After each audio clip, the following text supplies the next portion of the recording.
Job 32 vers 8. Maar dit is die gees in die mens en die asem van die Almagtige wat hulle verstandig maak.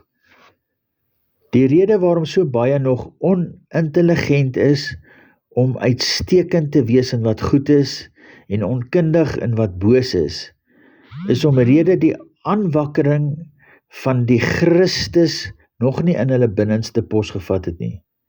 Daar is 'n orde van dinge, net so ook in Christus.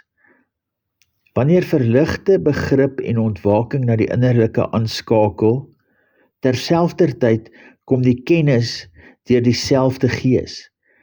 Die wêreldse sisteme kan druk om die mensdom in armoede te hou, om die massas te beheer.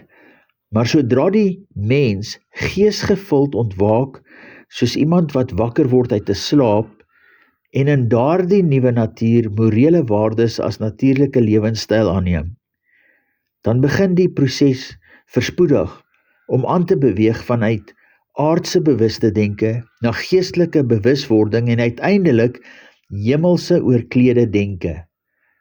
Die aarde sal gevul wees met die heerlikheid van die Here. Niemand sal mekaar meer leer nie, want almal sal die weg ken en dit bewandel.